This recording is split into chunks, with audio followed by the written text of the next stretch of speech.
কথায় আছে ঠেলার নাম বাবাজি। তবে আমার কাছে একটা প্রশ্নবোধক চিহ্ন যে আমাদের সেনাবাহিনীকে আসলে ভুল বুঝছে নাকি, সেনাবাহিনী ভুল বুঝে একটা বিবৃতি দিয়ে ফেলছে নাকি উত্তর সিটি কর্পোরেশনের যিনি প্রশাসক আছেন তিনি সেনাবাহিনীর বিবৃতির পরে যখন সারা বাংলাদেশ জুড়ে এটা নিয়ে তীব্র নিন্দা প্রতিবাদ জানাচ্ছি আমরা, তখন ডিএনসিসির এই প্রশাসক তার টনক টড়েছে। আমরা আসলে বিষয়টা বুঝতে চাই, ভুল বোঝাবুঝি কেন হবে?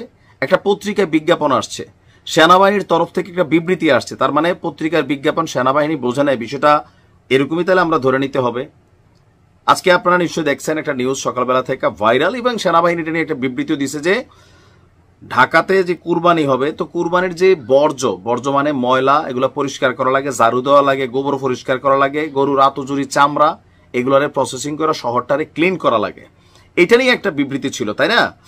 এখন ঈদুল আজহায় কুরবানির পশুর বর্জ্য ব্যবস্থাপনা এবং এডিস মশা নিয়ন্ত্রণে সেনাবাহিনী যুক্ত করা নিয়ে ঢাকা উত্তর সিটি কর্পোরেশনের প্রশাসক এজাজের বক্তব্য সম্পর্কে যখন সেনাবাহিনী বিজ্ঞপ্তি দিয়েছে, ওই বিজ্ঞপ্তির পর উত্তর সিটির প্রশাসক এজাজ তিনি আবার প্রথম আলোকে জানিয়েছেন যে এটা ভুল বোঝাবুঝি ছাড়া কিছুই নয়। এখন সেনাবাহিনীর সাথে ভুল বোঝাবুঝি হয়ে যাচ্ছে, তো কি হয়েছে? ওনার বক্তব্য হচ্ছে সেনাবাহিনীর বিভিন্ন সহায়ক প্রতিষ্ঠানের কাছ থেকে কর্পোরেশন সহায়তা নিচ্ছে, সেটাই বলা হয়েছে।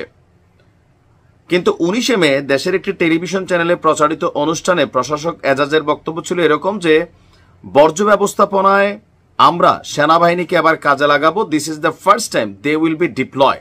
এটা টেলিভিশনে প্রচারিত এজাজ সাহেবের মুখের বক্তব্য, 19 মে তিনি এই কথা বলছেন। তো এখন তিনি বলছেন কি, যখন ফেসবুক এটা নিয়ে সেনাবাহিনী বিজ্ঞপ্তি দিছে তখন ওনার বক্তব্য হচ্ছে যে আপনার যে প্রতিটি ওয়ার্ডে আমরা আলাদা করে কমিটি করছি, তাছাড়া আমরা চেষ্টা করবো এবার আর্মিকে ডিপ্লয় করার জন্য। 19 তারিখে তিনি এই বক্তব্য দিচ্ছেন, যারা ময়লা কালেকশন করেন এখনো তো আমরা তাদের কোনো ধরনের অনুমতি দেয়নি, আমরা আর্মির মাধ্যমে কুরবানির আগে এটাকে প্রসেসে নিয়ে যাব। প্রশাসক সেই অনুষ্ঠানে আরো বলেছিলেন বর্জ্য ব্যবস্থাপনায় আমরা সেনাবাহিনীকে আবার কাজে লাগাবো, this is the first time they will deploy. সুতরাং আশা করি এটা একটা নতুন জায়গায় যাইবে। এমনকি তিনি কারণ দেখাছিলেন তখন ওয়ার্ড কাউন্সিলররা না থাকায় লোকবল সংকটের কারণে কুরবানির ঈদের পরিস্থিতি কেমন হবে। প্রশাসক বলছিলেন আমি সাপোর্টটা একটা বড় সাপোর্ট হবে, আর্মির সাপোর্টে একটা বড় ধরনের স্ট্র্যাটেজিক মুভ হবে আমাদের। আর সঞ্চালক ডেঙ্গু মোকাবেলা নিয়েও সেনাবাহিনীর ইস্যুটা যখন আনছেন তখন তিনি একই কথা বলছিলেন। এখন তিনি বলছেন সেনাবাহিনীর বিবৃতির পর যে আমরাও একটা ফেসবুক পেজে রিজয়েন্ডার দিয়েছি, কোনো নিউজ দেখে হয়তো বা এটা করা হয়েছে, আমরা অলরেডি সাপোর্ট নিচ্ছি। এখানে এখন উত্তর সিটি কর্পোরেশনের বিভিন্ন শাখা কাজ করছে, সেনাবাহিনীর কাজ তো দেশকে রক্ষা করা, এটা ভুল বোঝাবুঝি এছাড়া আর কিছুই না।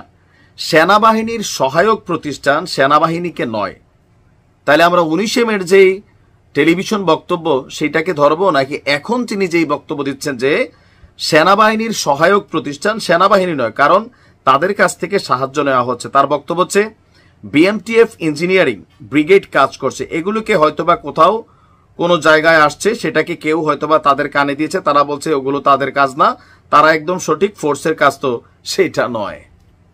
আপনারা রাষ্ট্র চালাচ্ছেন, এত গুরুত্বপূর্ণ পদ চালাচ্ছেন, এত গুরুত্বপূর্ণ বাহিনী নিয়ে আপনারা বক্তব্য দিচ্ছেন, সেই বক্তব্যগুলা সোশ্যাল মিডিয়া প্ল্যাটফর্মে হোক, টেলিভিশনে হোক, প্রিন্ট মিডিয়াতে হোক, এগুলো কিন্তু অন রেকর্ডেড থাকছে প্রতিবেদন আকারে অথবা ভিডিও স্টেটমেন্ট আকারে।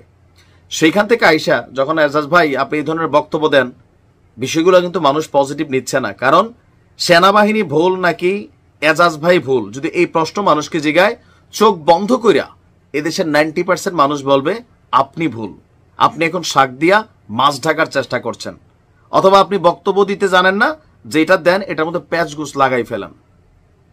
আমার কাছে মনে হচ্ছে সেনাবাহিনীর বিবৃতির পরে নিন্দার ঝড়ে এজাজ ভাই এর চেতনা জায়গায় আসছে সম্ভবত।